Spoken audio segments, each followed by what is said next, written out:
Hello, and everyone, welcome. What's up, fellas? This is Rise Up Podcast, brought to you by TorchPro. My name's Dan Seibel. I'm from Wakefield, Massachusetts, played lacrosse at Villanova, had a cup of coffee with the Boston Cannons. My resume definitely does not compare to the two fellas I got on with me, Scotty Rodgers and Greg Beast. They need no introduction if you're a lacrosse fan, but for our new fans to the sport, I want to introduce them. We have Scotty Rodgers, who played at Notre Dame, MLL, PLL veteran, Team USA, All-American, championship rings. He's got them all. And then we got Greg Beast. You may know him as the Beast. Played at Penn State, MLL, PLL, veteran as well. One of the best face-off men of all time. He was the ML MVP and a 6-time All-Pro, and he won a gold medal with Team USA. Fellas, it's so happy to, get this thing going with you guys. I'm pumped to be a part of this. Thanks for letting me join in. I'm going to let you guys take it away. If I missed anything, let me know. I'm sure the list goes on for your guys' accolades, but I think tell our listeners a little bit why this idea started and how you guys, wanted to get this podcast up off the ground. Greg, I'll start. Hi, guys. So pumped to be here. This is something that we've been talking about doing, Rise Up Podcast, this group of guys, right? Talking about lacrosse, kind of unfiltered, raw, uncut, but also give you the nitty gritty. That's really important. There's a lot that goes on in this game behind the scenes. Greg and I have played for many years, right? So we can tell you a lot that goes on, but also having some player interviews, right? Having guys that we have relationships with and new and upcoming talent. It's huge. And I just think I'm so excited to be a part of this. To the moon, baby. Yeah. No, I was excited because Scotty and I have talked about doing a podcast together. And everybody else would always laugh when we would say it, and we would always be like we were serious. And we're just grateful that TorchPro picked it up and gave us this opportunity because we love this sport and we don't play it anymore. So we would love to be able to talk about it because we know these guys out there. And I think that because we played so recently, we have a good finger on the pulse of what goes on. So I'm just excited to bring this to people, both people that already watch the PLL, but even more so people who are getting into lacrosse for the first time and let you guys see exactly what goes into it. Absolutely. And I wedged my way into this. I have some friends that work at TorchPro. When I heard that this was getting off the ground, I, pestered, and then these guys gave me the green light, and I'm so happy, get to know these guys and chop it up, talk lax. I definitely, consider myself a lax rat, and here we are. We're doing this thing. Yeah. I think the idea behind it, at least for me, the goal is to discuss what happens each week in the PLL, break it down for people. Both, we're going to have people who could come on here and give you guys more statistical analysis. But for Scotty and I, really, it's about telling you why things are happening the way they are as players. We also know the coaches and having an idea of what their mindset might be because we know who the characters are behind the scenes. So bringing it out to you and then coming up with predictions on what we think might happen. Plus, Scotty and I, as really good friends for years playing in this sport, I think that we're going to keep it pretty entertaining. So it'll be good. I mean, listen, this is my whole thing is, as you guys know, is I'm very myself. Right, unique. So I'm going to tell you how it is. I'm going to tell you how it is. You might not like it, but I'm excited to share that with you, and also give some guys some shine that don't get it. I think there's a lot of guys in this sport. This sport is ascending on the professional level. Greg and I were definitely a part of that growth. But to see these young guys now and kind of tell their story and get their names out there is important to me. And that's something that I think Greg and I and Danny, you definitely are going to help us get there, could do this in the best way possible. Absolutely. I love it. Well, without further ado, let's jump into this first half of the PLL season. We saw a lot, we're in the All-Star break right now. We have 3 teams at the top of the league, Atlas, Chrome, Whipsnakes, all 4-1. I'm going to open up the floor to you guys. What are some things you saw in the first half of the season that really stuck out to you? Yeah, I mean, I'm very surprised with some of the rankings right now. I know the Chaos always do this. They're gonna figure it out. I think they just did it when Blades throws one of those 20 save games in there. And they get a W, they start cruising. And obviously seeing the Atlas, right? The Atlas building on that year they had last year as young pups and they come into this season, they look good, man. When you got a guy like Eric Law, kind of leading that group of young guys, it's a solid leader. I played with him. He is one of the best teammates and best leaders I've been around. And I honestly tell you, that's been the biggest shines for me in this group this season. But also, the third, are the Archers going to do what they should do? I mean, we all know they have the talent to do it. We all know how special they are. Okay, and I know how talented that team is when they play together and they love each other. So I'm excited to see if they put it together this year too. Yeah, I think there are a few things that stood out to me early in the season. The emergence of, well, actually, let's call it the reemergence of Will Manny, being who Will Manny is, and the efficiency of that offense having actually less success at the stripe than they did last year. Speaking of that, obviously, as a faceoff guy, we'll bring it up a lot, but I think it's, one of those sticking points where we're continuing to see young talent have an issue with the PLL rules, getting their feet under them. Will they stick with Ignacio, who I think will eventually get them over the hump, or are they going to start panicking and just putting anybody out there? All on that same vine, Trevor Baptiste is that dude. Seeing him, he had a little bit of a slump, which for anybody else would have been an all-star year, normal all-star year and accolades. But because he only was like a half a percentage above everybody else last year, still led everybody in statistic face-offs, everyone lost their minds. He's back to crushing it.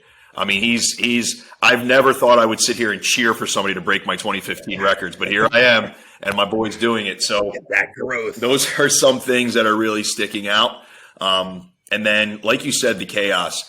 The chaos remind me of the Rochester Rattlers from the MLL, where half their team was playing indoor, so they weren't available at the beginning of the year. And then all of a sudden, these dudes are all back, and then they go on that late run. Or if you're a college lacrosse fan, they remind me of Duke, where they start out early in the season, and Duke starts out 0-5. Everyone's like, yep. All right, well, maybe they're the 10th best team right now. You're not willing to, because then they ascend at the right time and they get better. So that's where we're seeing the chaos. And I agree with you. Chaos are going to make their push as usual. Always. I honestly think the coaching style, there's coaches you would love to play for. And in my career, I never got the chance to play for Andy, but he is my kind of guy. And I think that's obvious why. That's obvious why. I think he would headbutt me if I was playing terrible, and he would headbutt me if I saved the game. So I think that's a kind of guy you want to play for. I know. I tell me if you agree with me, guys. But isn't there something awesome about him just always having his team's back? I mean, when they're playing poorly, they were like 0-3, 0-4, whatever it was. He was like, "These are my guys. We'll be fine. These are my guys. We'll be fine." And he never wavered. There was never any he wasn't lacking confidence. And I think that feeds off into the locker room. I honestly do. And I think those guys are picking up on it, and they stayed the course. They weathered the storm with the NLL. And I honestly think that's going to be a big piece in this push into the playoffs. And now you guys will know better than me. But, I mean, is Andy Towers like that in real life, or does he go like that for the camera? Is he that up in your face, that rah-rah? Goddamn right he is. There's nothing fake about Andy Towers. What I love about Andy, like you said, Scotty, there are some guys that will, Andy is so unique in professional lacrosse. Whereas for years, and I'm not knocking on anybody, but for years, you'd have a lot of professional coaches who maybe came from the college realm, so they didn't quite understand how to deal with men. Right. Didn't understand. And Coach Danowski, Coach Amplo, Coach Tierney pulled it off with the 2018 USA team. They knew how to coach us, and it was not the same style as they coached their college teams. And they got our respect, and that team loved each other. Coach Andy Towers understands how to coach men. And you can see in the huddles, he doesn't micromanage. He lets the assistant coaches do their thing. He lets the players do their thing. He'll even ask them what they want to do, and then he'll give some insight. And then everybody feels when they walk out of the huddle, you can tell on television, they walk out of the huddle where everyone's they all felt like it was their idea. So they run it like that, and it's successful. And he'll stare at a camera with a dead straight, and he'll pass a lie detector test. If his face-off guy, for instance, goes 0% 4 weeks in a row, he'll stare at you and be like, "What are you talking about? My face-off guy is the best face-off guy in the world." Yep. And he believes it and it forces his guys to believe it too. That's what I love about it. Listen, and this is what, Danny, just talking about our experience in this league. I know from playing, like I said, 13 years professionally, Greg's 15, 16 years. Listen, there's a difference, right? And Greg said the key word there, treat me like a man, right? I want a guy that's going to say, pardon my language, folks, but do your fucking job, right? Do your fucking job and do it, because this is a job and someone can take it. This isn't college where you get benched and you come back and you get like a slap on the wrist, right? Do your fucking job. And that's a really big thing when you're talking about how do you treat another man. Like, I'm 35 years old. I played until I was 34, right? Like, I'm 34 years old. What are you going to tell me? You're going to you kind of tiptoe around the point, or you're going to say, Scott, you're playing like shit. Do your job or someone else will. And that's where the difference in the pros is, and that's how it has to be that way. It has to be that way. There's a lot of ego. I have an ego. Greg, you have an ego. Like, guess what? I want someone to check it. And if you check it, I'll do my job. Yeah. So. Yeah, no, I think you're right. So, yeah, first half of the season, a lot of good stuff. Obviously, some surprises. We saw the ascension of some guys who maybe took a year, had a slump, like Joe Keegs, talking about Keegan maybe having a little bit of an injury last year and then bouncing back. Trevor Baptiste had a little bit of a slump, bouncing back. Will Manny is that dude right now, and that Archers team is playing without a Met right now. So. There's a lot of cool stories to go over right now. Jake Withers is another one with the Water Dogs. Jake Withers goes down in week 2, and all of a sudden the rookie Zach Tucci is getting better every single week. There's a lot of storylines that are going to be very interesting after the break. I think the Water Dogs are a team they always amaze me because they fly under the radar. They got firepower everywhere, man. Courier, Brown, right? They fly under the radar. Nobody really. Brownie's another one. Brownie's playing the very similar to 2018. The Water Dogs right now are 2-3 with a win against the Whip Snakes. So right. That league, it's like you say this clichély, but in this league with what? How many teams is it now? Eight teams. 8 teams. Any of those teams could win any week. By the way, the Whip Snakes are so good that we actually haven't mentioned them yet because we're so used to them being freaking good. You're like, oh, let's talk about it. Let's talk about the first half of the season. Oh, you want to talk about the team that's probably the best team? Oh, okay, yeah. you kind of just assume, right? Like, I just caught myself when you said that. I'm like, you know what? No, that's the best team in the league. Yeah, and that's the best team in the league because they do their job. They all have a role. They all went to the same college, right? They all live in the same dorms. And Stags has these guys disciplined. They have their discipline, man. They're the most disciplined team in that league. Yeah. And we mentioned the Archers. They're 3-2 right now. I feel like, if you're a player on the Archers, you're happy but not content with the first half of the season. I know a lot of these guys on the Archers, you guys have had a lot of experience playing with. It seems like, them right now, they have, more so of the old heads of the league with, Manny, who's he's playing like he's, 25, and you got Holman, who's so consistent, and you have Shribes, who's, one of the best players in the world. Do you think their window's closing at any time soon, or is it win now mode for the Archers? I think, Danny, you're onto something there, but I think those 3 guys you said specifically, I played with those 3. I played with Marcus and Tommy in Ohio for 5 years. Those 3 guys, though, Will, Tommy, and Marcus, are 3 of the most competitive motherfuckers I've ever seen. I mean, I have never met, Marcus won't shake your hand before a game, and we've been friends for 10 years. I mean, he's locked in. These guys have a goal, and I think they're disappointed. They're disappointed that the last couple seasons have not turned out the way they've wanted them to. So I think there's going to be, is there urgency there? There has to be. I mean, you'd be lying if you say those guys aren't saying this is a good year, that we keep this core group of guys together, right? Because Dominique Alexander was a rookie, I think, when I played in Ohio, and he's getting up there. Guys are getting older, right?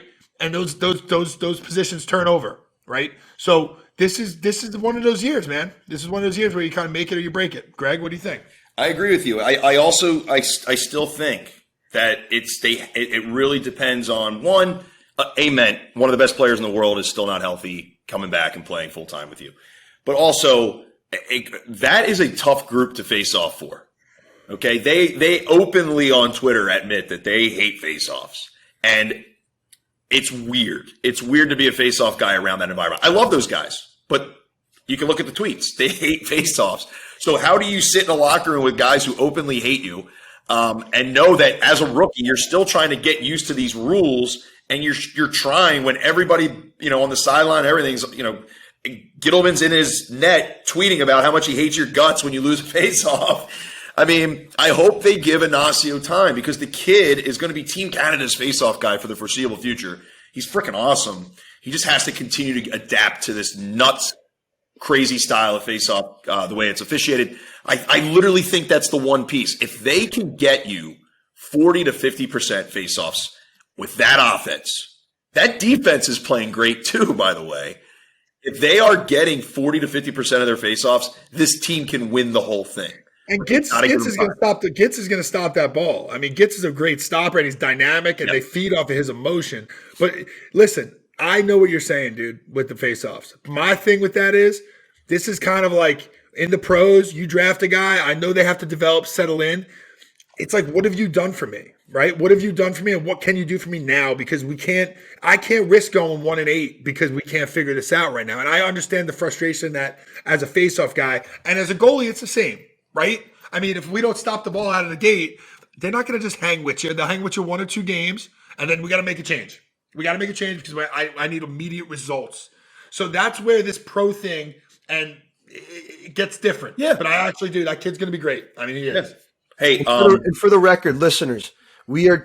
If you say ban the face-off, we will come after you. Don't bring that shit up to us, because we are anti-ban the face-off. Don't even mention it. This is the first and last time we'll say that. So, fellas, we touched on a few teams, what we like in the first half of the season. I think, the biggest surprise of the season, if you guys are gamblers out there, the team that had the highest odds before the season started to win the championship was the Chrome. They're sitting, tied at the top of the standings, 4-1. I think to some they were surprised, but what do you guys see? I mean, they have all the firepower. Their D's playing well together. What are you guys seeing out there? It's a reboot. I mean, they've rebooted that thing to me. I think that's a full-on reboot. I love it. I love Pseudo. I said I'd play for Andy as I would love to. I'd love to play for Pseudo too. Those are my top 2 right there, coaches I would love to play for. Those guys, man, they play for each other, though. There's something there. Like the Archers culture, when you rank cultures, right? Whipsnakes, disciplined, winners, that's a culture in its own. Archers, love each other, care about each other, culture. I'm telling you, this is a fun team. The Chrome. They're fun. They're exciting. They're kind of having – you can see how much fun they're having out there. I was in Baltimore watching the games. I mean, those guys, they're having fun. Right, Heacock's a goofy guy. He's a great guy to be around. I mean, they're young. I kind of just think that's like they're almost like the Atlas of last year. I think, in the sense of their excitement and how they're playing young like that. I agree. You're going to be hard pressed to find someone who's more respected in professional lacrosse than Suits. Tim Sudan, he's been there a million times. I remember with those Rattlers teams that he used to coach, and he has a very similar team that would compare to those Rattlers teams from those MLL championship games. I mean, you look at the speed and the skill they have at the LSM position. Their defense is playing phenomenal. Mike Manley looks like he just came out of a time machine. Yep. He's awesome. And you can tell they're invigorated. That offense, it's similar to the Atlas, I agree, where their offense is young and they're feeling themselves right now. And it adds some fun for the veterans for sure. And, the reemergence here of Connor Farrell as he continues to get better. I think people forget Connor Farrell hasn't been playing lacrosse that long. And that's why I think I get along with him very well, because I played late too. And when that happens, you have the obvious chip on your shoulder, but your ascension, your ceiling is so much higher than it is when you come into the league, because you're still learning and getting better. And he is a few years away from his prime. He's got time and he's still young and he's playing at an excellent level right now. So when you have a team, like you said, they obviously get along, they respect their coach, but the talent is from top to bottom. Every single position on the field they've got covered. Yep, I agree with that.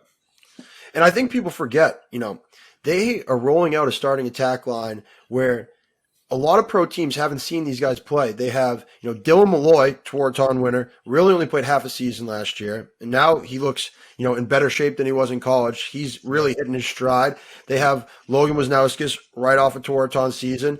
And they have Nick Turn, at X behind, who was a finalist this year. So they have 3 young studs. They're meshing together, and it's a lot. I mean, not taking them by surprise, but a lot of defensemen who haven't seen them before.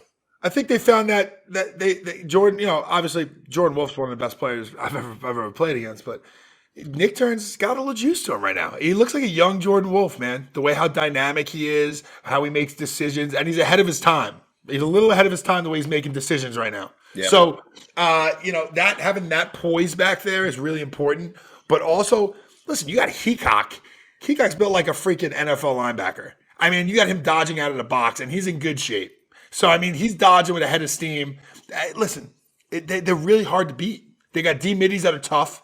They're pushing. They're physical, and they can shoot. Mike Messinger could shoot. I played with him in Ohio. He could shoot that ball. Yeah. So, I think they got all the pieces, and you can't not talk about Sean Scannone. You can't.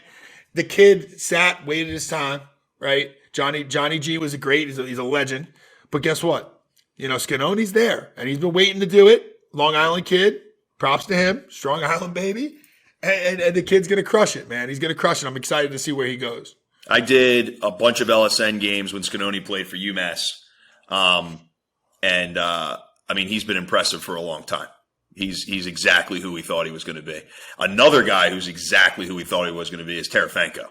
And I think last year people didn't realize he came out of college. He was injured, and he tried to gut it out, and that's tough as a rook. But he is everything that we thought he would be right now. So, like I said, they are solid. They got pseudo guys at every single spot too. Yeah, that's good. Yeah. They got tough, blue collar guys everywhere, and they all dig each other. And I think it's a really cool situation. So yeah, seeing a team turn it around, underdog story type of thing, is awesome. So I don't think this is I think it took like 3 or 4 weeks where everyone was like, I don't know if they're that good or not. And it was like, this isn't the Detroit Lions. This isn't like they've sucked for 15 years. Like they just had a couple, 2 seasons that weren't that great out of 3. So yeah, I think they're for real. Yeah, we just, pumped some tires, gassed some teams up, who we thought performed very well in the first half of the season. I'm going to flip the coin and ask you guys, who's been a little bit of a disappointment in this first half of the season? Listen, man, the Redwoods are it's I don't know if they're getting older. I know, listen, I'll tell you, Kyle Hartzell's one of my best buddies. He looks great. He's playing his best defensive lacrosse I've seen him play in a while. He's not just running tranny and ground balls. He's playing defense. Defensively, I think they're under a little more stress this year. I do. I don't know if Greg, what are they facing off at right now? The Redwoods are in the bottom half of the league in face-off percentage right now. And listen, it happens, but that's a lot of stress on that defense. That defense has been together for a couple of years. Notre Dame guys, right? I went to Notre Dame, so they're disciplined, they're smart. The slide packages are on point. Now, offensively, could they get a little help? I think they need to turn it up. I think a couple guys on that team need to kind of grab it and take some control. I know Robbie P. Greg knows Robbie P. personally. Robbie P. ain't happy right now. I know Robbie P. is not a happy camp right now because he's one of the most competitive fucking guys I know. And he's definitely talking and trying to get that juice going and the ball in the right direction. It's going to take playmakers making plays. And that's how this game is won. It's not talking. It's nothing. Guys have to grab what's off the ground and start making plays. Yeah. I think if there was somebody I trust to turn a team around, it's Nat St. Laurent. I only got to play for Nat 1 year, and it's one of the biggest regrets of my lacrosse life because I love that guy. However, in 2019, when we were left for dead, and then all of a sudden we made a resurgence. Now, granted, I was out for a few weeks. We were kind of banged up. When everyone was healthy, we made that playoff run. It was me, Kyle Harrison, and Joe Walters, vets that were playing at a pretty high level at the moment, who would grab guys in a respectful way, but let them know, step it the fuck up. We need you to step up and know your role and trust each other. And we would go out there and we would lead with a little bit of anger behind it. I don't know who those guys are in that locker room right now. Now, none of us truly do because we're not in that locker room, but the guys I do know, I don't know if it comes naturally for them to be that type of a leader. And it's different. And I think, I know you could tell by the body language, there's certain guys. Like, there are guys that when they turn it on cannot be stopped, like Cav, right? But also when things aren't going well, you see Cav's shoulders drop on television, and it's a body language thing, and it really affects the people around him, both in a positive or a negative way.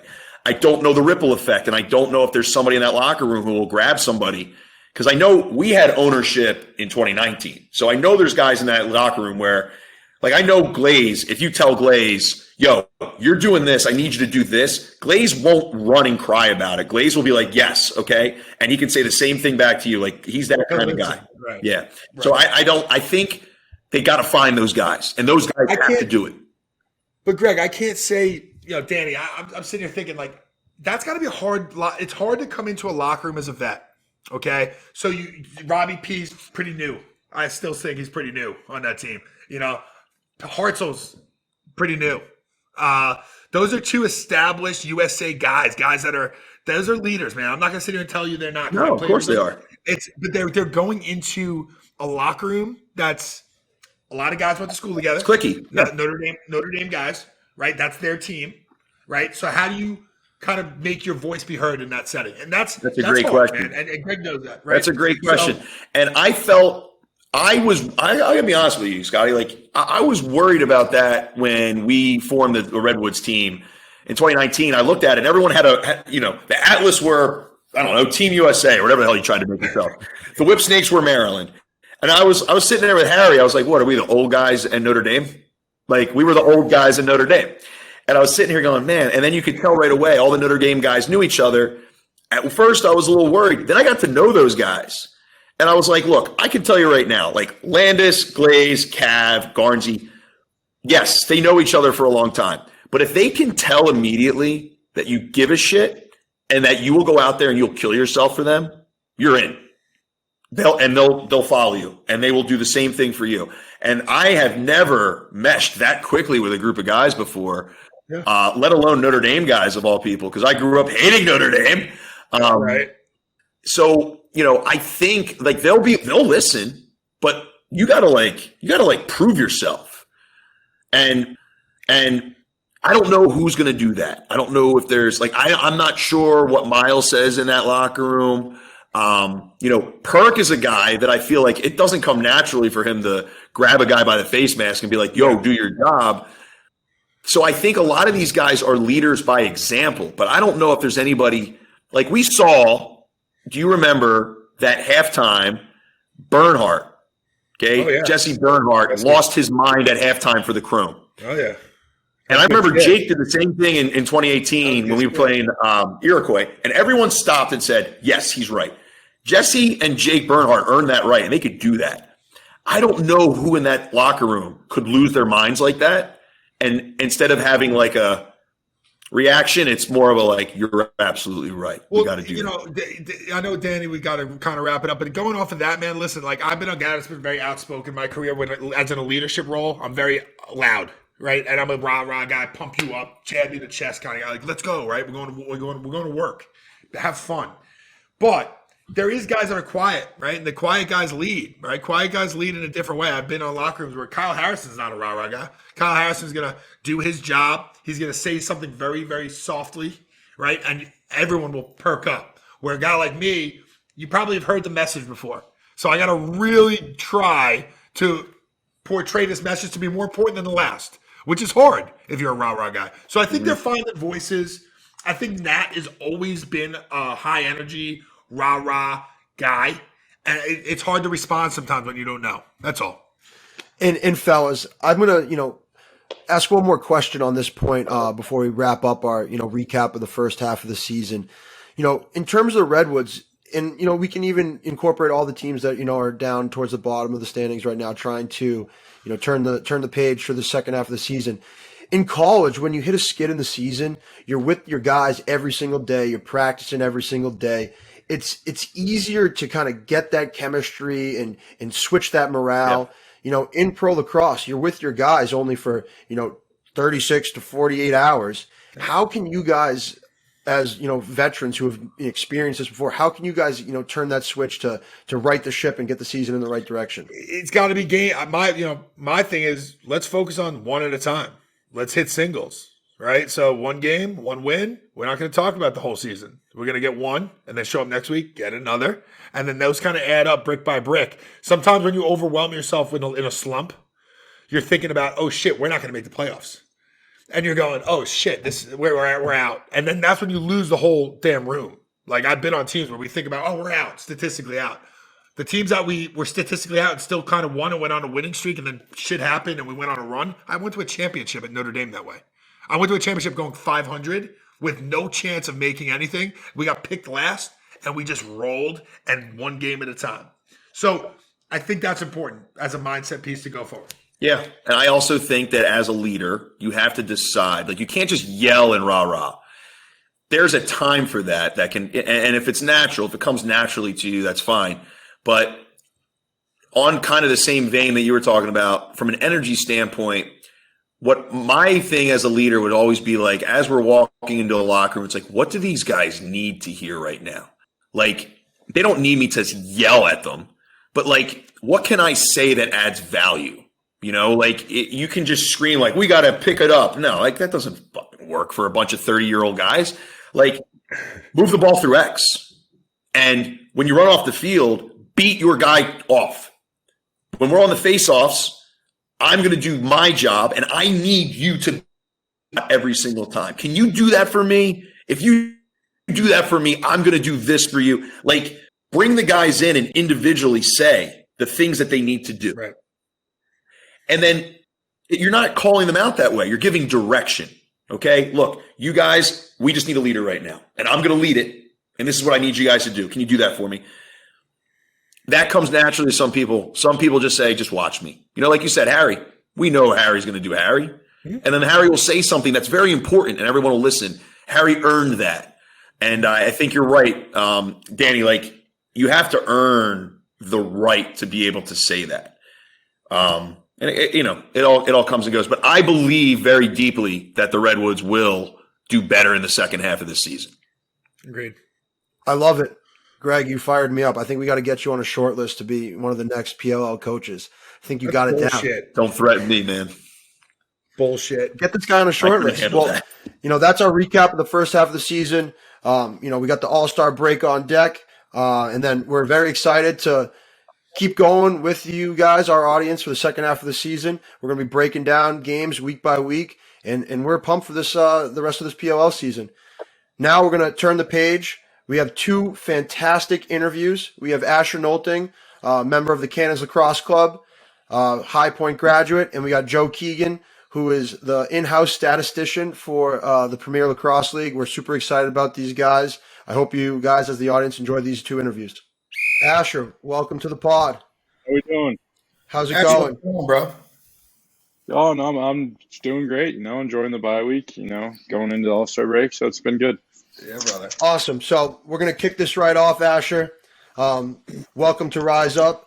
Asher Nolting we have here, High Point, class of 2022, 9th all-time in NCAA for career points, 146 goals, 198 assists, drafted 10th overall by the Cannons Lacrosse Club. Welcome to the pod. We're really happy to have you.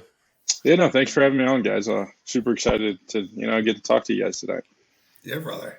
Asher, I'm going to come out of the gates, man. I'm pumped to watch you play in this league. I know you coming from High Point, right? I think when I was coming out of Notre Dame, I kind of felt the chip on my shoulder playing against those UVA guys, Duke guys, UNC guys. Like, do you feel that?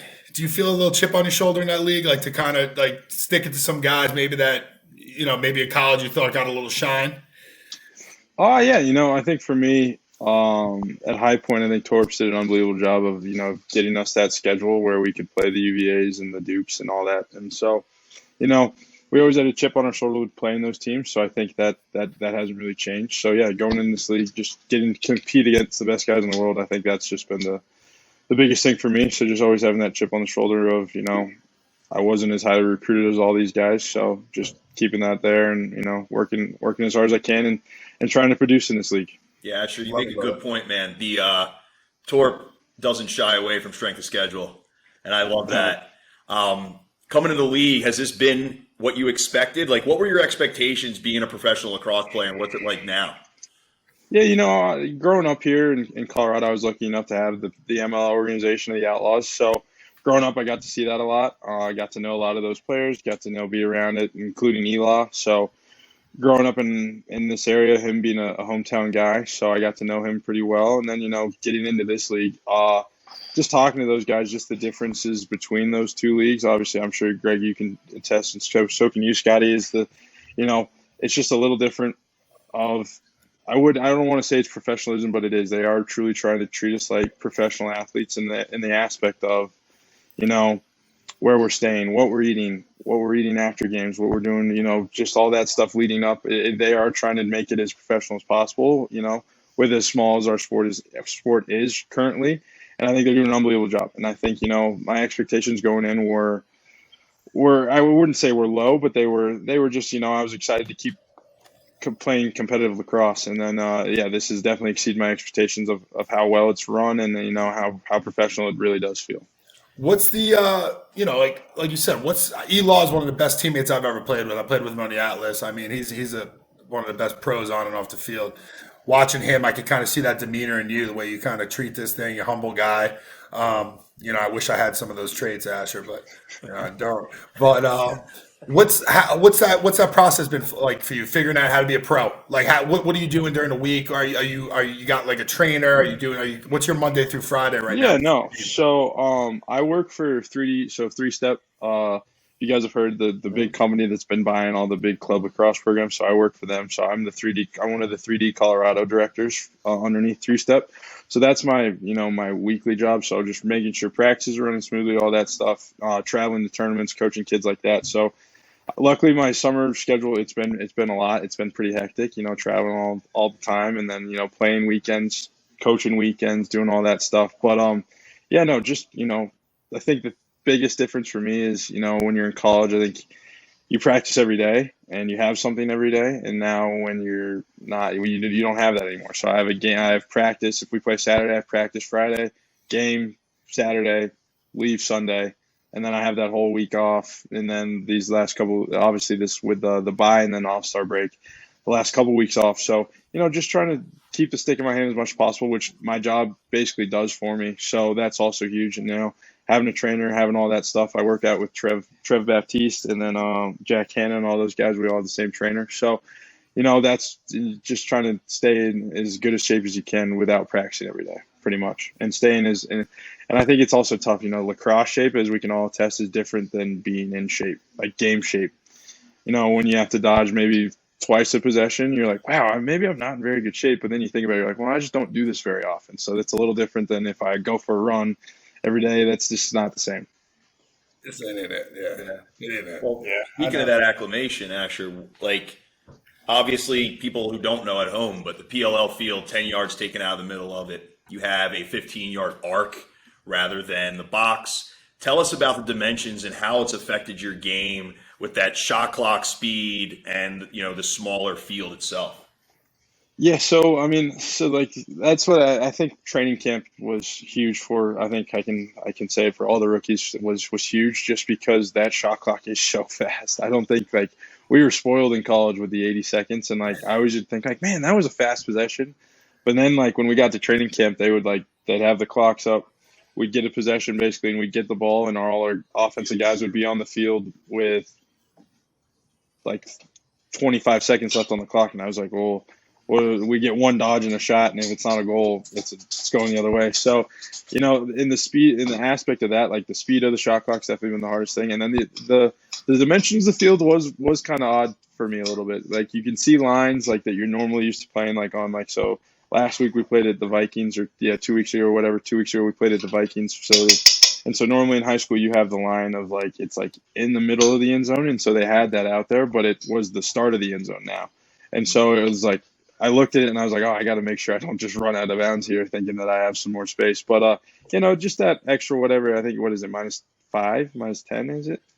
-10 5 out of yards? the middle of the field. So it's -10, so 5 on each side. Yeah, so, you don't really notice it when you're playing, but, looking at it, it's definitely noticeable. So I can tell. It just makes. Yeah, I mean, I can tell you, dude. As a goalie, those 5 yards, you can take it out. Those shots are. It feels like they're always like Mike Earhart. Mike Earhart crossed the midfield line, and you're like, oh no, this is actually like a good look. This is a decent look. Like 30-yard shot. Scroll hop. Yeah. No, that's I don't have to worry about the 15-yard arc too much for me. That's it's a little bit out of my range. But yeah, no, that's for some guys. I'm like, whoa, that was a far shot, and it goes in. I'm like, no, I guess not. Yeah, that's awesome. Well, also you were an initiator in college. You had the ball in your stick a lot. Having Lyle there, like obviously you've made a very good adjustment. What's that adjustment like for an attackman, though? Going from, the guy who's always going to pick the ball up, obviously, when it goes out of bounds, to being a guy who's really going to be relied on to be able to finish when they need it. Yeah, I think week one, that was definitely kind of like the biggest thing that I learned was, obviously at High Point, I was a ball dominant player. I think, again, I've said it before, it's because that's what High Point needed me to be. So I was, whatever job that was, I was going to do it. And it obviously didn't affect my other parts of my game. I still tried to work on all of that stuff, regardless of what I was really needed to do. And Coach Torby did an unbelievable job of making sure that I would prepare in all aspects of whether I was getting shut off, so I had to play off ball or whatever it was. But then getting in the league with Lyle, I'm obviously going to get the number 2 guy every time. I'm going to get maybe 10, 15 less touches.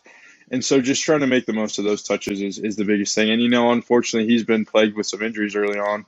And, and he still produces, which is it's absolutely mind-blowing. But, again, it's the same thing of, like, not, valuing the ball when you have it is much more than, like, as we all know, I was a pretty high turnover guy in college as well, just because of the volume that I had. So valuing the ball a little bit more when I have it was a big thing for me. So that's probably been the biggest adjustment as well. Yeah, I think that's a great point, especially with, the shortened shot clock. You really do have to value the ball even more. But kind of off that question with playing with Lyle, I want to know maybe who us and the listeners might not be a guy whose name jumps off the page, but who's been the most fun to play with, outside of Lyle, or who are you like, wow, fuck, like this guy's a baller and he's just so much fun to play with.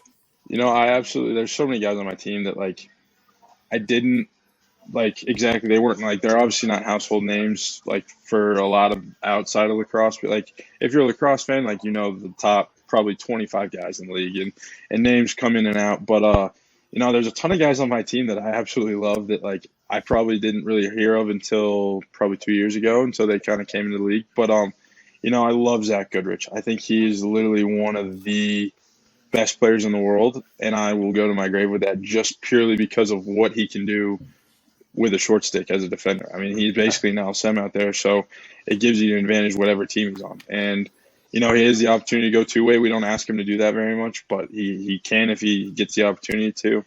And then, it's been great to play with Bubba again as well. I grew up playing with him, so that's been a kind of full circle journey of us playing West Coast Stars in 6th grade and then now being on the same professional team. It's been an unbelievable, like, wow, that's pretty rare, pretty cool moment for us. And, us both not being hotbed guys. So, I could name a ton of guys on my team. I absolutely love the Cannons team. I mean, I've said it in other interviews before. I was pissed I dropped to 10. Draft night was tough. I sat there with a little anger and like, wow, okay, and just kind of let that fester. But then when I got to training camp and got to meet all my guys, I was like, oh, this was the best thing. Even before that, it was the best thing that could have happened for me. So again, no, I love my team. I can name over half my team for guys I love playing with. I actually coached when I right out of college. I coached at Towson. I coached Ryan Drenner, and Ryan Drenner was like, I never heard of him. Like this kid from public school in Maryland. He had like 125 points, I think, for his team. But in Maryland, they really just value like the MIAA. He comes in. I swear to God, that kid. He's one of the best players I've seen. Like how he dodges. He's tough. He's not the biggest guy in the world. And I know he's definitely – I know how serious he takes his job. I watch him during the week. I kind of follow him. And that's got to be something – I know he's probably, a little older than you. But as a he's kind of a young guy still. Just seeing him, how he prepares and how he does his job and kind of takes serious, how serious he takes it. I think, is that something that you kind of look up to? Oh, he's literally a pro's pro. It's like, if you want to look how to be a pro, watch Stringer. Whatever he does, that's whatever it is. Whether it's interviews, whether it's off the field stuff, whether it's, during the week, putting in the work, whatever it is, he does everything right. And he's literally, and again, I was lucky enough to meet him before I came to the Cannons because he was a 3D lacrosse manager I'd probably say 2020, 2021 maybe. And we got to coach down in Florida and got to coach a team together. And I just got to see him there, just how he handles himself, how he honestly constantly puts in work. And again, like you said, he's just a straight up baller. I think, I think he's one of the most underrated guys in the league for the fact of like what he does with the little amount of touches that he gets. And that's another thing that I've tried to take from him is just how productive he is with that amount of, with the amount of touches that he gets. Love it, man. I love that. Danny? Yeah. I have a question. This is a little bit of a change of pace, but, I guess you mentioned, dropping in the draft. The Cannons traded up for you, correct? I think they traded up for Bubba, if I'm not correct, because they traded their first round pick to the Archers, if I'm not mistaken, for Bones Kelly, and then we got their second round pick, if I'm not mistaken. Regardless, so do you in the locker room now that you're 4 weeks in, a little bit more comfortable, do you joke with Coach Kerwin, say I ripped you up at UVA a little bit, that's why you had to go up and grab me? Well, so I do give him a hard time. Like, he puts me in spots that like he knows I love Coach Kerwin to death, and he puts me in spots that he knows that I can succeed in. And I think that's one of his biggest, being at UVA. If you can, they've been so successful because I think him and Lars and that staff have done an unbelievable job of putting the guys in the right situations, and whatever that is, and then just kind of rolling the ball out and saying like, go, this is your kind of thing. And so he does that with us as well a little bit, and I do give him a hard time. I jab him a couple times here and there, just like, oh, you've seen that a couple times, huh? Like, if I make a play and he looks at me, he just shakes his head and then doesn't say anything back to me very often. But no, I love giving him some jabs, but he gives me some back a little bit to be fair. So I think it's good banter.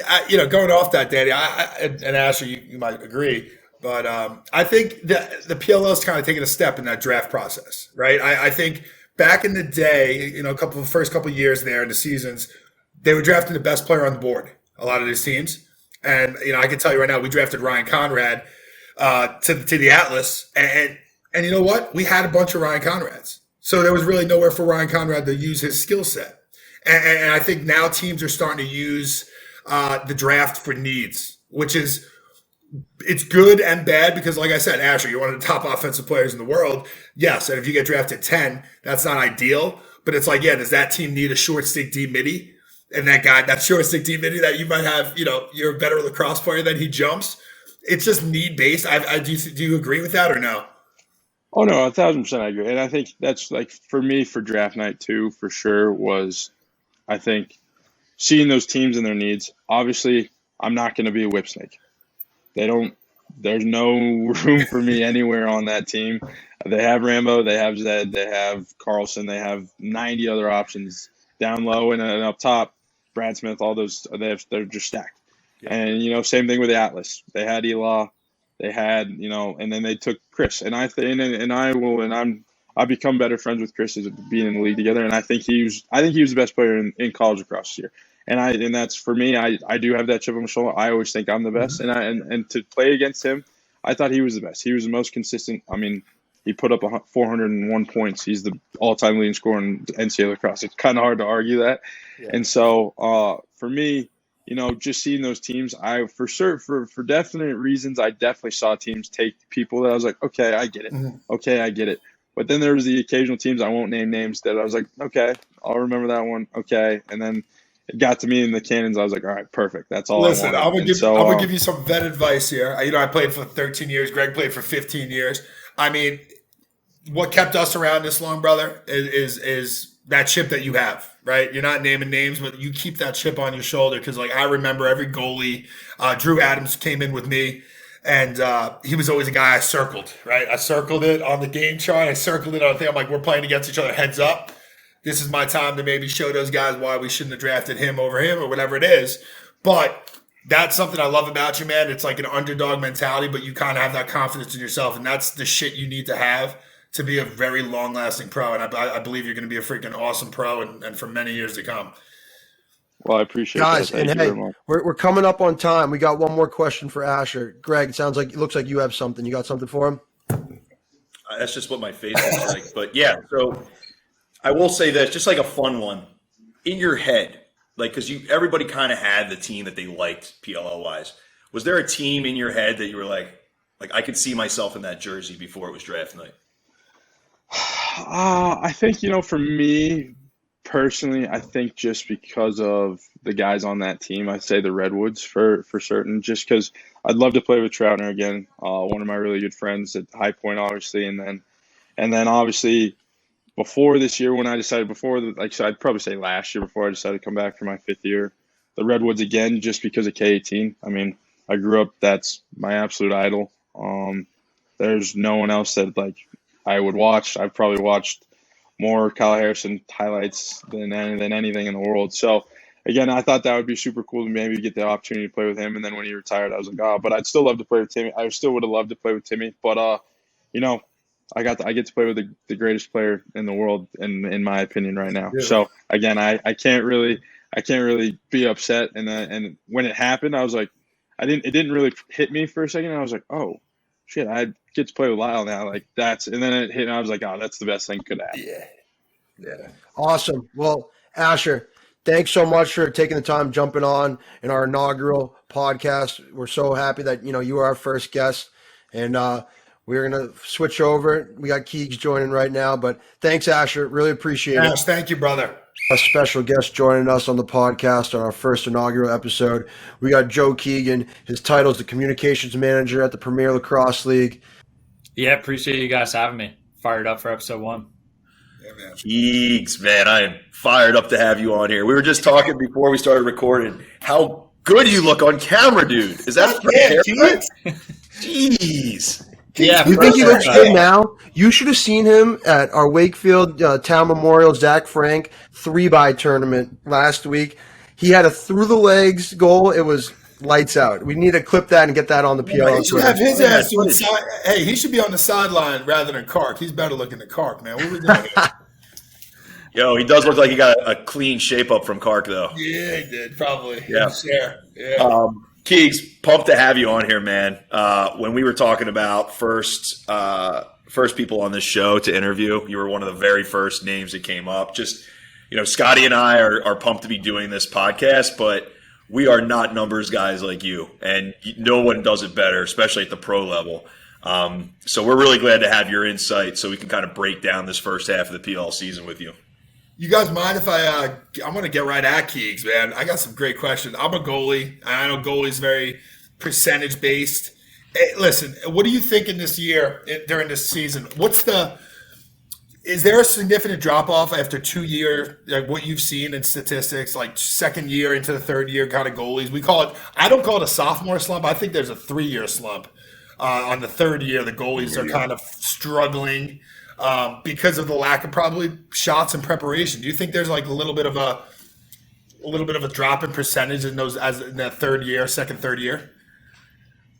That's an interesting question. I got to think of some of the guys who would be in that class. Like Blaze, for example, is coming up on his 4th year as a starter, right? 6th year as a pro, and I don't think we've seen any drop off from him. I think Jack Buchanan's had an awesome bounce back year after being injured last year, losing his job, and last year would have been his 3rd year as a pro. So I think like one of the things that we're seeing, and you two, Scotty and Greg, are 2 of the longtime veterans in pro lacrosse, but one of the things we're seeing every year is just how like career lengths extend.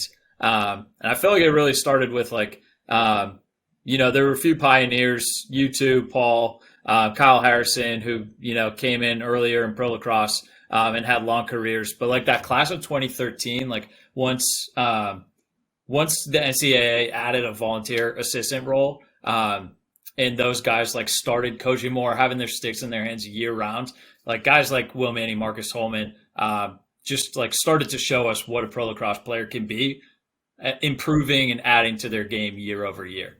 I mean, the shit Manny's doing this year is it's like turning the clock back. I mean, he's playing. I think he's having one of the best in the MVP talks. I mean, coming from, I used to think of him as an accessory, right? He was a great finisher, always has been. Just seeing him kind of like how he's doing things now, it's kind of impressive to watch. Like, you know, I'm a vet, Greg's a vet, old guys, right?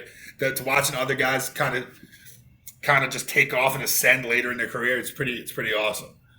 It's crazy to see a shooting range because, yeah, like you said, like he was seen as an inside finisher. You probably wouldn't have called him a shooter earlier in his career. He definitely dodged a little bit more early in his career. He's shown that he still can when he gets to short save matchups, but his range has extended, and he kind of proves that shooting quicker, right, getting the ball out of your stick might be more impactful than just shooting fast and getting velocity behind that. That's 1 second. That's one of those things. I think that Archers team, they're just so dynamic with having Holman. I think Holman and Will might have the 2 quickest releases in the league.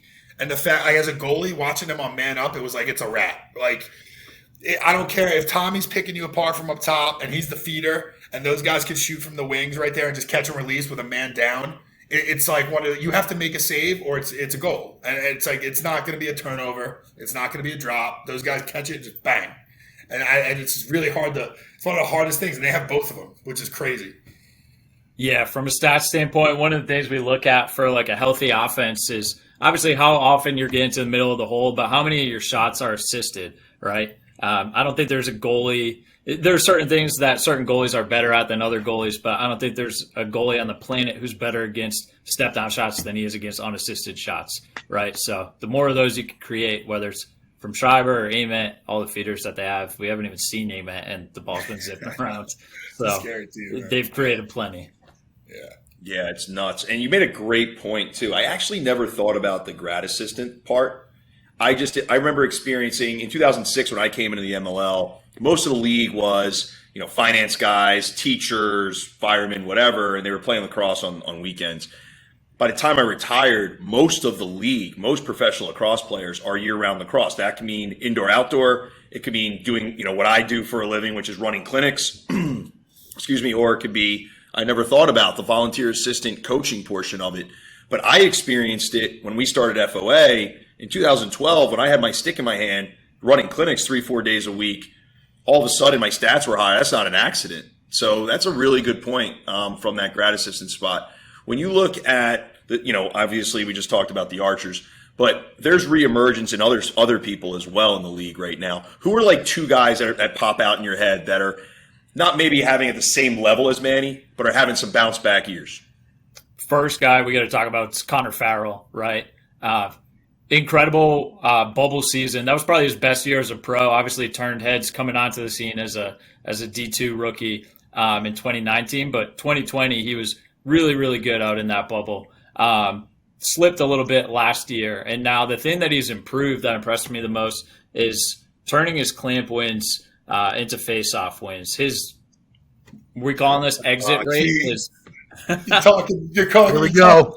You're whispering to the beast. Hey, mute Scotty real quick. Go on. Here come the numbers. So last year, 2021, he turned 60% of his clamp wins into face-off wins. We call that exit rate, right? How well are you turning your clamp wins into face-off wins? This year, he's up to 78%. So 4 out of 5, right, clamp wins that he's getting, he's turning into possession for Chrome.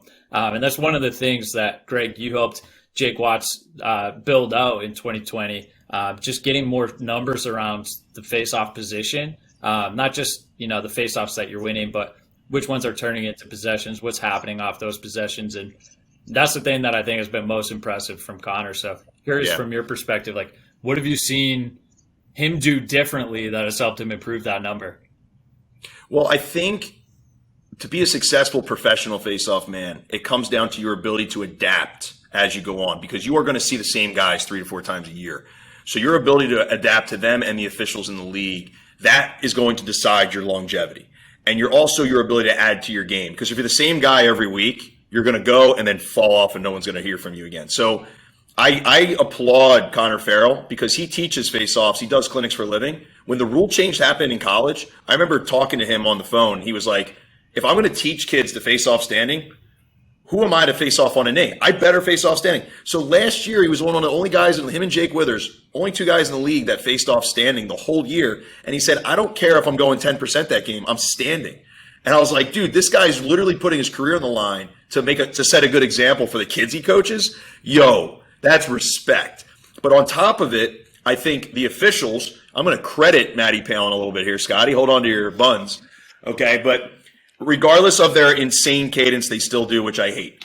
They are making sure the guys are totally set before they're backing out and blowing the whistle. There's a couple guys still getting away with that shit, but they're doing a better job. And because of that, Connor's hand speed can shine.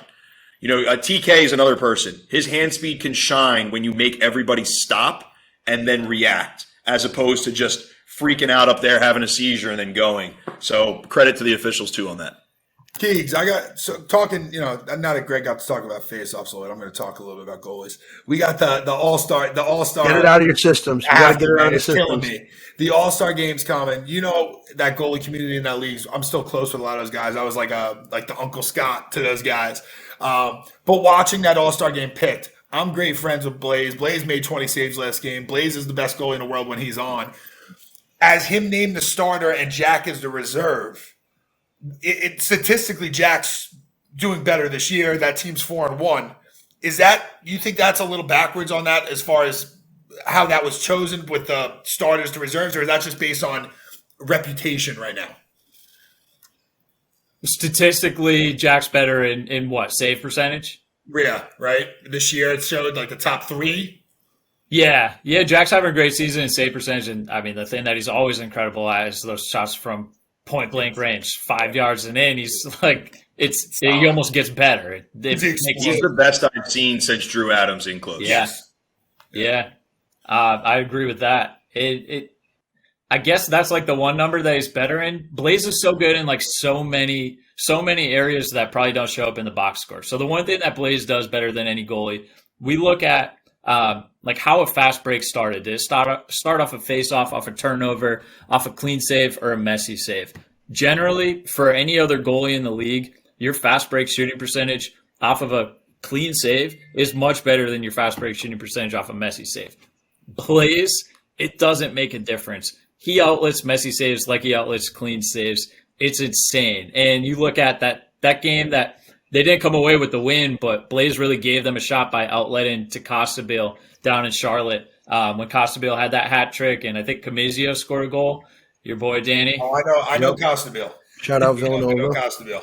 Yeah, they've like without their offense for the first half of the season, their offense was Blaze, right?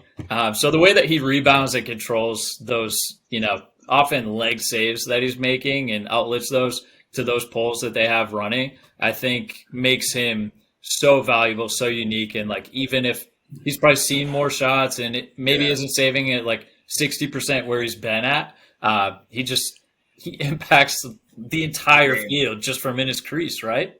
Yeah. He's unique, man. Like I said, I'll tell you something that you probably wouldn't notice. You probably did notice. I'm a goalie. He doesn't go under. So most goalies turn that wrist under and go off hip or low. My man will stay big and he uses his legs and holds his position on it. And I've never seen a guy kind of block like that in our game, the way he blocks and stands it. So he's like tough too. Like he knows he's going to soak it. A lot of the time he knows he's going to soak that thing and he just wears it on the shin. And I'm telling you, it's unique because he up high, he keeps his integrity on everything because he's always on everything up here. He catches everything above his hips. But he'll never turn that hand under. But his legs, man, he's got that. What Drew Adams used to do, Greg? He used to wear one size bigger on his shoe, right? Yeah, he used to get those big feet on it. Which is crazy because he already had like size 14 feet. Yeah, it's just unique. But that's the weird thing. Like, we don't teach that. And I run clinics like Greg does. We don't teach that under move. Like, I teach the under. I don't teach to stay there. But he's figured out, man. He's carved out a niche. It's one of the most unique styles, and it's the best, I think, right now. But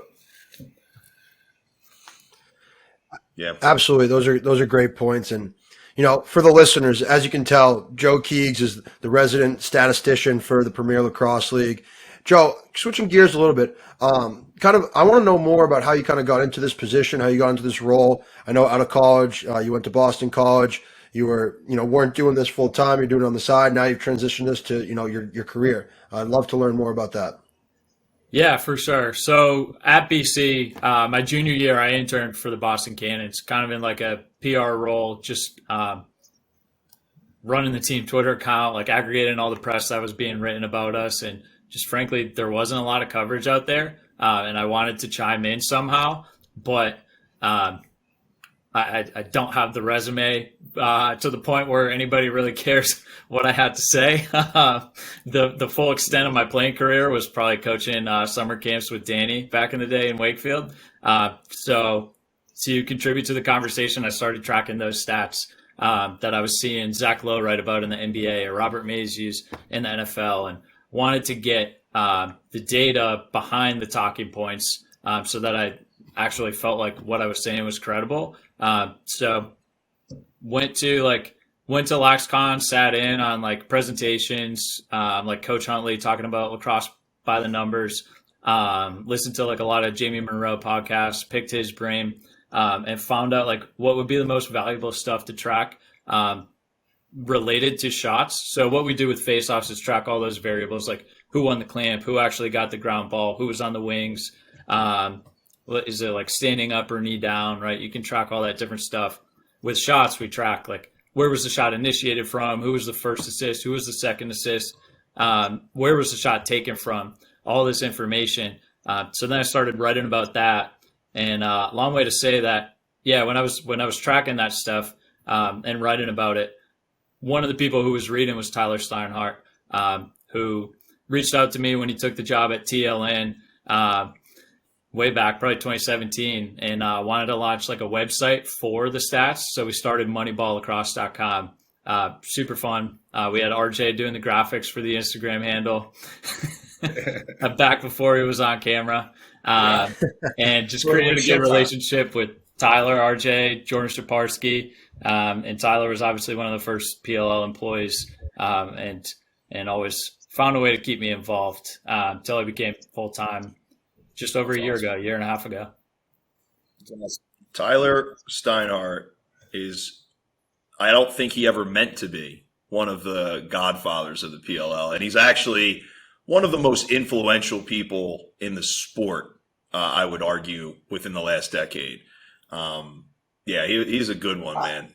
I just remember him giving us that first year of the PLL, giving us that social media training. Right, he had probably 10 cups of coffee, I think. It was like crazy. He was talking. You got put in remedial training, right, Scotty? Yeah, I failed. I failed it, and but he said just speak your mind, right? And people are gonna like you, they're not, but either way they're gonna watch it. So he's always like he's keen on blowing that up, and he's so knowledgeable, man, on the trends and like what people want to see, and like kind of what made this league kind of a fan first league, which it is, I think. And it's fans, players, man. It's a great thing. It's a lot different. Like Joe, you followed the MLL. Greg and I played in it. Danny, you played in it. Like it's cup of coffee. Yeah, cup of coffee. It's different, right? It just feels, and that's not an insult, right? Things grow. That's how things happen, right? That's how things get better in life. And I just think he's a big Greg. That's spot on, man. He was a big piece of that growth, and I think he always will be. Yeah. Well, go into that point too, Joe, because I remember the frustration of the MLL. And I am not one of those people when the PLL started that I pretended like the PLL popped out of the ground and yay. Like it stood on the shoulders of all the failures that the MLL made, but all the progress the MLL made. I wouldn't have had any career if it wasn't for the MLL. I'm so grateful for it.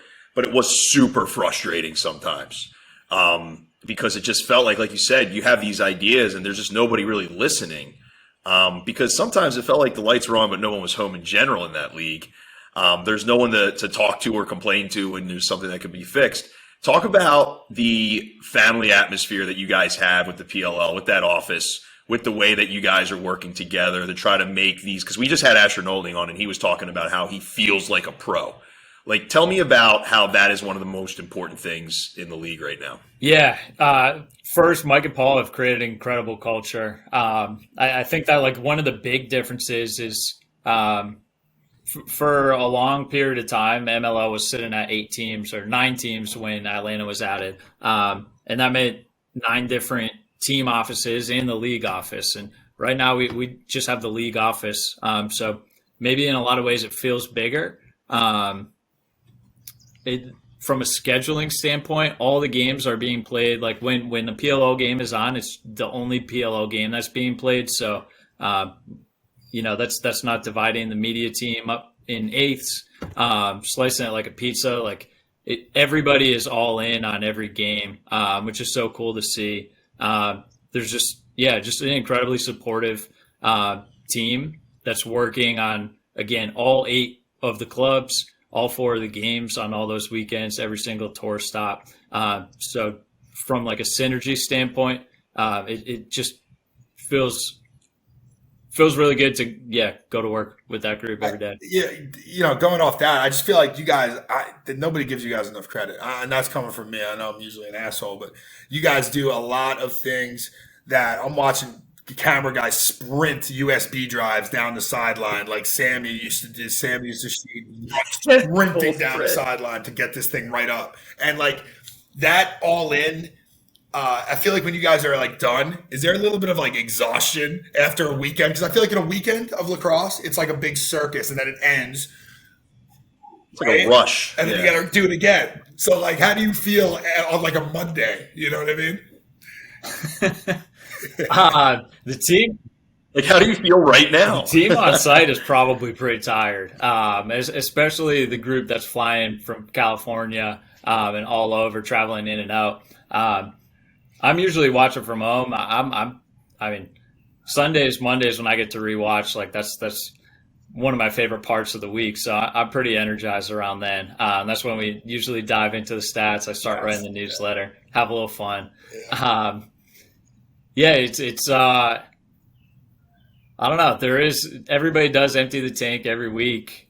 We just had a nice little week to reset here. So I think we're feeling good going into this All-Star game and then another push here.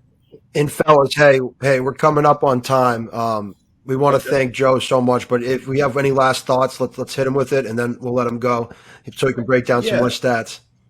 Absolutely. Joe, I really want to get your thoughts on just a blanket on the first half, just like a real quick. What popped out at you that was kind of surprising in the first half, and then what do you expect a trend that you might have, like a prediction for the second half of the season? Yeah, something that surprised me was the Archers. Last year, having the most efficient offense, most efficient defense, everybody thought that they just had to improve at the stripe. They actually got worse, right? They faced off at 44% last year. They're down to 34%, but they're playing even better. And they're without Grant Ament. I think the thing that's been the most surprising is probably Matt Moore's dominance off the dodge. Like, that's the thing that in the playoffs, they really have to do better. You can sit there and blame it on the lack of possessions, but they've been right there in some of these playoff games, and they just haven't had that Dodger who can run by the short stick when chaos refuses to slide. So it looks like this year it's Matt Moore, and we'll see if that bears out in September.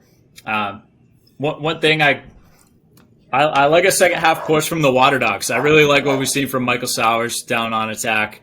They've been the best team initiating from X. Mikey Schlosser didn't play the last couple games. He's one of the best downhill dodgers. They just have so many guys. I think they've gotten away from like 2019 when they said, okay, like we have a bunch of glue guys. We're just picking like all the guys left up for expansion, and we're going to play like two ways, trap people, and try to like out scheme people. They still can do that to a degree, but now they have like the studs like Sowers, Schlosser, Zach Courier, Connor Kelly. And they got some really, really good true D middies now in Matt Witcher and Jake Higgins. Dylan Ward's back, right? They're going to be pretty solid there in the run. I agree with that. I love it. Well, hey, Keegs, thank you so much for joining us tonight on our inaugural podcast. Keep doing Wakefield Youth Lacrosse proud. Listeners, make sure you follow him on Twitter so you can see these advanced statistics we're talking about, and you can get in the mind of Joe Keegan. But thank you again so much. We really appreciate you. Thanks, man. Appreciate it, guys. You're the man. Welcome back. Hope you guys enjoyed those 2 interviews. Now looking forward to the second half of the season, or right now we have All-Star break. You know, what's it like for these players who made the all-star teams for the PLL? I know the PLL's tries to incorporate some new fun rules. What's it like as a player to be selected for this? Well, I know in 2019 it was interesting because it was the first year, and I got selected for the all-star team, and it was a huge honor for me. Just being part of that inaugural situation. It was in LA's stadium for the MLS, and it was a gorgeous venue. And the weekend was great. There was a red carpet, there was photos, it was cool. And I think it set the tone for what PLL was trying to do, which is, I think one of the mistakes that the MLL made was obsessively try to market to young lacrosse players to come to the games. The only demographic that wasn't available on weekends in the summer is young lacrosse players because they're all playing lacrosse. So the PLL, instead of obsessing over we have to fill every single venue, they have obsessed over marketing out into the broadcast world, right? Their ink blot on social media is phenomenal. And that's where a lot of us were sitting around like, I get what they're trying to do. They're trying to make sure that people who aren't at the games understand how awesome it is, how great the sport is. Make the ink blot really wide. So then the next time around, you go, dude, I want to go to one of those games when they're around us. And that's where you're going to start seeing butts coming to the seats. So that All-Star weekend was fun. Also, messing with the rules, giving the fans something different, the skills challenge and all that stuff. The thing I love most about it, Scotty, is when you get into pro lacrosse, you have an idea of what a lot of people are like. Right. And when you play on a team with guys you've never met before, they all surprise you, right? Brian Spallina, nothing like you think he is. Right. Right? Nicky Polanco, nothing like you think he is. Everybody, for the most part, is a good dude in their own way, and it's really cool. The All-Star Game allows you to go be with people that you probably never be with again on the same team, with coaches you might never play for. And it reminds you all that, we're all in the same fight. We play each other and we want to win championships, but it's awesome that we all get to kind of like vibe like this. That's what I loved about it. I think it should be. I think it should be more of a, listen, man, you just played the first half of the season. I know there's a seriousness to it. All right, you're competitive. It's fun. I know when we used to do it together in the MLL, I remember when we used to win and go out and have fun. We were all, listen, that was about being with the guys. You don't get to kind of turn that switch off during the season. You gotta kind of not hate the guy across me. You listen, you're competitors, man. Like me and you are best friends, but when we played each other, I don't think we were like too social. We weren't too like showing of that. So when you go to those games, you get to actually be like, yo, what's up, bro? Like that's actually my boy, and I can hang out, do the thing, and potentially get to play with you. So it's actually awesome. Yeah, I think those are great points, and it's always fun to see the rules changes. I think that spices up for the fans. Kind of like the home run derby in baseball. Like you might not be the biggest baseball fan, but you'll go out and watch people whack balls over the fence for an hour. So I think it's definitely a cool tidbit that they throw in. But yeah, moving on. Let's get right into our picks. Let's find out who Scotty and who Greg think are going to win the championship this year. Who wants to go first? Scotty? I could go. Sorry, I was just Uber Eating my food. So we were. I was trying to see my eyes right there. I was trying, but we. Listen, I need. Right now, the Atlas. I mean, you got to just think about what they're doing, right? Like how they're doing it, and they're doing it pretty commandingly. I think that leadership, commandingly. Okay, Notre Dame, buddy. All right. So when they have a guy like Teat with the dynamic playmaking ability, but you also have the leadership of Eric Law. You have the ball control, the possession control coming from Trevor, and then you're getting the goaltending on the back end. You don't forget, they got Tucker Durkin leading the defense. I mean, I think he gets lost in the sauce here, right? The guy's Mr. America of defense for the last 8 years. Right? So that's like where I'm at with that team. I think that's coming from a guy that has no damn business praising the Atlas. Okay? And I'm going to tell you, they're really good shape. They're going in a good direction. That's my favorite right now. Yeah. I am a huge fan of the Atlas. I think that they are going to be the team that can contend. Like if you had to give me a best of 5, against the Whips. The Whips. I mean, that's the team I think would have the best shot at it. But you're also talking about the Whips. Yeah. And God, they're going to be in the championship game. They're going to be in the freaking championship game. Okay, it's fucking annoying, but they're so good. Here's the question, though: it's not necessarily the top two teams. It's how does the bracket break down? So if the Whips come in, say they lose a couple games, and they come in at like their fourth, and they go against Atlas in the first week, or if the Chrome play the Chaos, like the Chaos could end up playing the Whips because we know the Chaos are going to make a run. If I'm talking about my top four right now, who I think is going to make the playoffs, Whips, Atlas, Chaos, and Archers. Those are the four teams I think are going to make playoffs. I co-sign that. And yeah. And I think so.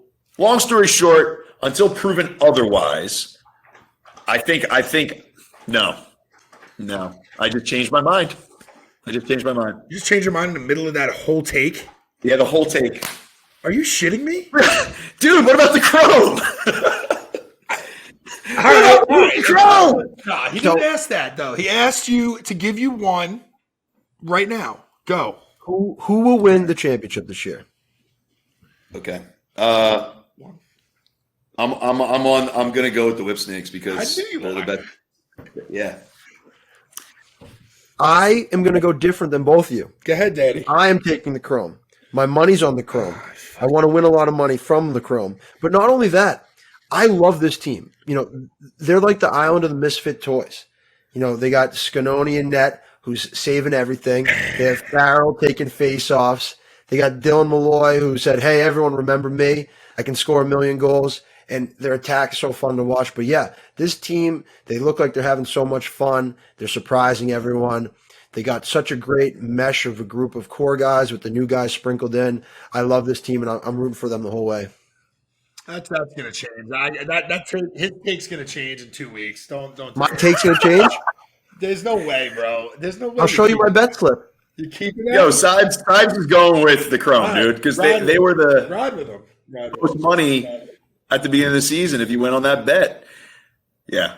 And I think MVP wise, I think Will Manning's going to be MVP. He deserves it, dude. The way he's playing, man. I think that Will Manning will be MVP. I think Ament coming back is going to add another dimension to this offense. I've already said it. I think if they continue to ride with Ignacio, he's going to figure out. By the way, everyone's talking about how they are last in the league and they've gone down. Ignacio has only played like 2.5 games. He got hurt after his first game, and they had to go to a backup rookie who got thrown in there and played 2 games. So those statistics are a little skewed, but I think that if that comes together, Will Manning lights it up. Greg, how aren't you going with your boy Trev? How are you not going with your boy Trev? Because here's 2 things. I don't think people understand the wear and tear of the faceoff position. It is really hard to duplicate those numbers in the second half. And I know Trevor's a little banged up. I think he might have a little hammy issue right now. This stuff catches up to you. And in my MVP season, I was gassed by the last 2 games. I wanted to take the last 2 games of the season off. It's a beating, and they're letting the guys beat each other up. So it's tough. Scotty, who's your MVP? Man, can I just answer that take? I know we don't have much time, but I think that Grant Ament take is, I think it's helping Will that he's not there. I think Will's playing like this boss because he's got the keys to the Cadillac. And I know that team will tell you that they share. Everybody loves sharing and sharing. Listen, the guy has the ball. He's making plays. He's the guy right now. You looking for a goal right now. Marcus knows him. They have like this telepathic relationship. I'm telling you, add a third to that. Grant is a phenomenal player. MVP type caliber. But guess what? When you have too many chefs in the kitchen, sometimes you don't make the best meal. Okay? And that's kind of, right now, I think Will's feeding. He's feeding, and I don't know if maybe Grant comes in that lineup. Everyone says it's going to be better. I don't think, my take is it won't. My take is it might throw off the chemistry that they're working with right now offensively.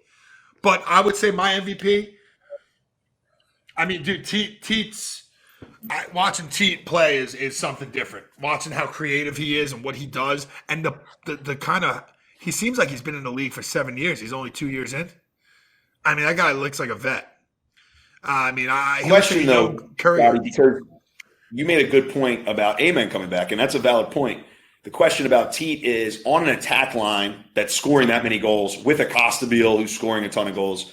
Does he get enough numbers to be the MVP? Do I think? Yeah. So I think what is he now? He's 17 goals, 13 assists. Is that too much? I don't know, something like that or something. No, it's crazy, right? He's at 14 goals, 5 assists. Okay, so he's scoring, right? So I've seen Costabile kind of take that back a little, and that's big of Brian this year. I think Brian's kind of taken a lesser role, which as a guy that's like an alpha guy, I think that's awesome that Ben's got him doing that. But I see Teat I think Teat's still controlling it. I know what you're saying. You're not saying touches. No, I just mean strictly on MVP voting because it goes by numbers, right? But how do you, my question to you, Greg, is what do you call an MVP? So I think an MVP is, what does this guy, without this guy on my lineup, our team is different, right? The person who wins the most valuable player award, that would be my MVP. Understand that. So how do you define it? I'm talking about the most valuable player who brings Trevor Baptiste. I'm not arguing anything with it. Trevor Baptiste is goddamn MVP. But when it comes to voting, that comes down to like the Tewarton Award, right? Like if you're on a star lineup and everybody scores, you win national championships, great. But they talk about it all the time is if this guy's scoring all these goals, then you're not the guy scoring all the goals. So my question is just with a star-laden offense where all these guys are moving the ball so well and they're all getting their goals, can Teat have enough numbers for them to give him the award in the league? I think you're going to look at it just like you looked at Maryland this past year with Logan Wisnauskas. That was the most dominating team in the league. That was the best team in the league. The offensive firepower was everywhere all over the field. DeMayo, all these guys, right? But guess what? When Wisnauskas got the Tewarton, and I don't think his numbers were the best that they've ever been this year, but they were, when he touched the ball, that team works better. So that's how I and maybe that's like we're different with the MVP the way we define it, but I know like Blaze Reardon, when he's on the field, that team is better, right? That is a better team. I'm just guessing. That's another one too. I'm just guessing like who would have the numbers to earn the MVP by the end of the year. Based on pure numbers right now, we have to say your first take. I think Will Manny has the numbers. He's going to have a lot. That's why I think Will's going to, Good. Yeah. Absolutely. So Greg, we got you on record for Will. Scotty, we got you on record for T. Yep. Personally, I'm also going with Will Manny. I got a soft spot for lefty attackmen. They're my favorite players to watch. I don't always agree with the way kind of Will, portrays himself on the field. But I think, like you guys mentioned this year, he's really turned it up, and he's playing like he's 25 years old. And not only is he scoring off the shot like he always does, I've seen him in games because Ament's not out there. He's turning the corner with his right hand and burying it far side. And that's something that you probably doesn't have to do if Ament's on the field. And he's been able to pick up the slack, and he's playing like he's an MVP. So that's my take. I'm with Greg. Will Manny is the MVP. Either one would be a good take, honestly, boys. I'll give you that's my biggest passive approach in my life right there. You tell me you don't have a strong stance? Come on. I don't have a strong. I think one of those two is going to get it. I think like what Greg just said, Trevor Baptiste, if they really were going to do it, Trevor Baptiste continues on this guy.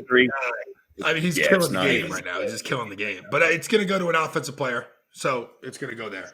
After a goal, I think that you have to remember one point. The reason I won it was because I had astronomical numbers, but also that year, no offensive guy really set himself apart. So there was like a bunch of guys at other positions who were all kind of in consideration, and I had to go completely out of my mind in order to win that. Same thing here with Trevor. It would have to be one of those cases where no offensive player really took it by the horns and was leading the league in a whole bunch of stuff. And that's a league, dude, where it's kind of made for the offensive player to kind of turn up with the field short and the shot clock shorter. You're going to see shots. There's going to be volume. It's just like you said, the year, Greg, that year, I remember that year, you hammered it. You smoked everyone. You were freaking nuts. But that was like the year where, I don't think we had a 60-second shot clock. Those guys, there wasn't a guy that was crushing it offensively, I don't think, that year. No 2-pointers like guys. No. You know how it is. And it's the same with goalies. I don't think last year might have been the best offensive year either for goalies. Yeah. I mean, for offensive players, because Blaze won it. Yeah. And Blaze deserved to win it. But Greg's right. When one of us get it, when one of us get it, that means something's up. Yeah, something's up. But we have to also talk about rookies. I think, Asher Nolting, right now, I love Ash, man. There's a couple, right? Chris Gray, dude. Chris Gray is the way that kid's shooting, bro. Yeah. I was going to say Asher, and then Chris just kind of popped into my brain. And those two are going to be. Don't forget about my Chrome boys. Wisnowskis I know. And Nick Turn. If you could give it a dual award, like when Lyle and Miles won the Tour-a-thon together, it'd be them two Rookie of the Years. Which was really I cool think those four. I'm going to go on record to say Chris Gray. Are you? Yeah. I honestly, I'm going to have to sit here. I'm going to go back. I think Nick Turn's got a good underdog shot here, man. He's got a puncher's chance here, man. He's the way that team's turned around. It's because of him. It's because of him in the lineup. You know what I'm saying? So you got two young, exciting offenses and three young, exciting rookies right there. So, and I'm going on record with Wisnowskis. He's lighting the lamp. He's shooting the ball at a 40% clip when, in a league with such a short shot clock, you're kind of forced to take some shitty shots at times. And he's still shooting at 40%, which is, Danny, way above average. Danny, I used to, always think, if I'm around 30, above 30, that's, I'm doing well shooting. He's ripping at 40%. This guy takes the Twarton winner. Unbelievable. Oh, I didn't. What? That's not a rule. You're allowed to do that. You could have taken him. I went last. Come on now. All right. He's a great player. Those four are going to be paired with each other for the next 10 years, probably. And Asher, we're going to speak to him. He's going to have something to say about it. So I can't wait. Love it. Love it. Love it. Love it. I love those predictions, and I can't wait to go back and see who's got the most right, and we can dunk on whoever got the most wrong. But this was a fantastic first episode. We talked about it at the rip. I'm so happy to be a part of this. I'm so happy to get this going with you fellas. We're taking this to the top. We love talking about lacrosse. We love chopping it up. And who's better to do it with these two guys I have on, Greg Beast, Grenley, and Scotty the Big Rig Rodgers. So let's keep doing it, boys. Appreciate you guys, man. To the moon, baby. Let's take it. Yep. To the moon, baby.